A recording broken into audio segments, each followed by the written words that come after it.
Hey guys, it's Tom with Permaculture Wilmington. I came out today and noticed that some things needed to be watered. So just giving you a little update, the clover has reached the end of its prime, so it's actually dying out. It's already seeded, or it's ready to seed if the blooms haven't seeded already.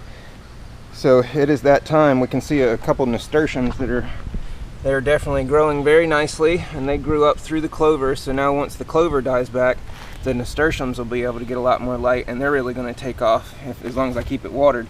Because remember, this is very fast draining soil for eastern North Carolina, and it's been compacted for a long time, very sandy, and it's had grass on it, so not a lot of organics. The grass ate a lot of the organics over the years, and I didn't put anything in. So all we're dealing with basically is very low silt sand, sandy loam, I believe, was if you're looking for a classification.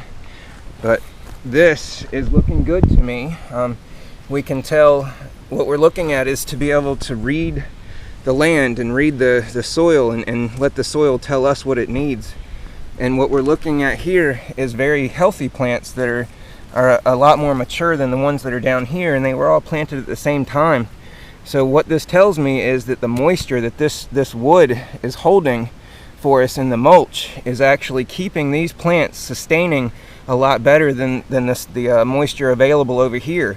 So I mean, again guys, it just backs the point that what this needs is organics. What this needs is carbon.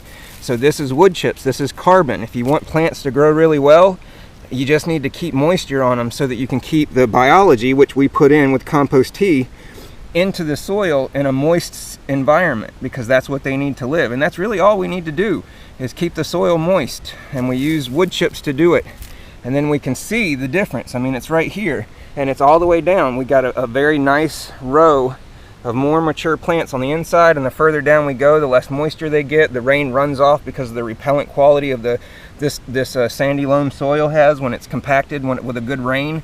The particles come together so tightly, and they're just so tight together, knit, that water can't really get through. So water has to saturate it first, and then you come back a couple minutes later and the water can penetrate a lot more, because the water that's in it will cause the surface layer that you're spraying now to wick in, whereas before it just beat it up and ran off. So you just give it a minute after you spray it one time, come back a couple minutes later, and you'll be able to get more penetration when you're watering.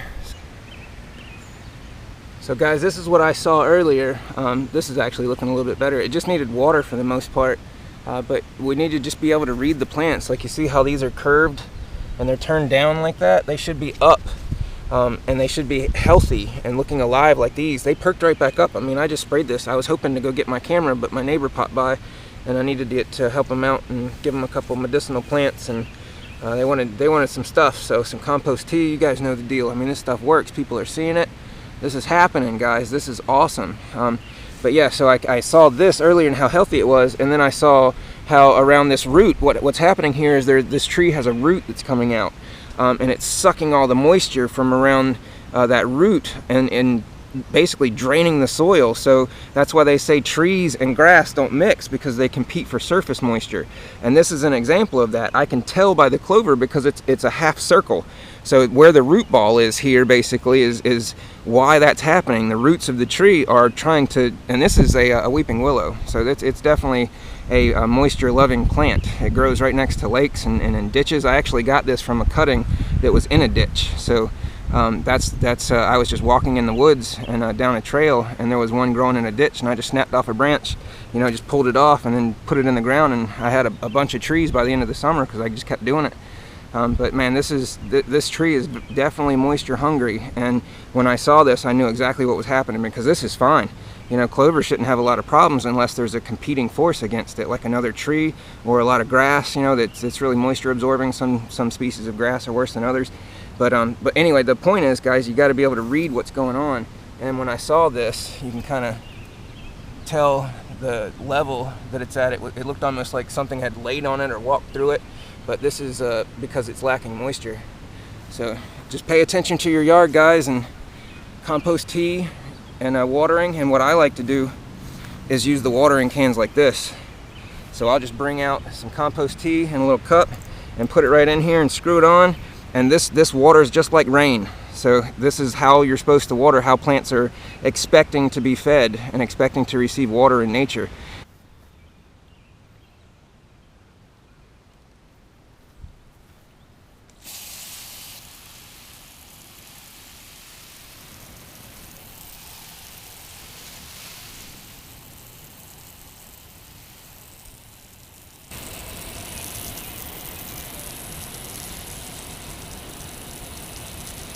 Watering like rain. Beautiful day. Perfect day for watering microbiology. Getting it all out there. Be sure to get under the leaves, guys, if you're watering right before a storm. And the reason for that is because the rain's going to wash off the microbiology that didn't have time to colonize. So some things are going to be able to colonize quickly if you use air, like an aerator, aquarium aeration, or I prefer a pond aerator, something that's a little stronger, and you aerate your compost tea more so that it's not a fountain, but it's more of like a roaring boil. Then the microbiology, the bacteria specifically, create more glue. And that allows them, when you spray them, to stick much more quickly. And my understanding is, according to Matt Powers, his research showed that using biochar allowed them to adhere a lot quicker and basically secured them to the leaf very quickly when you spray. So I thought that was very good knowledge to spread around, and I appreciate that coming from him for sure. So guys, this is just spraying compost tea, but not using high pressure. This is just a pass-through watering can that I got off Amazon. Very cheap, you know, it's only like $12-14 or something, so if it breaks, whatever, it doesn't cost as much as a really nice one. You know, you can buy like 3 or 4 of these for the price of a really nice one. So it does what I need it to do. But this is spraying compost tea and using a can sprayer and getting our microbiology out right before it's going to rain, and treating our yard like we care about it, because we do. It's providing us with food.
I hope you're having a good day. This is Tom with Permaculture Wilmington.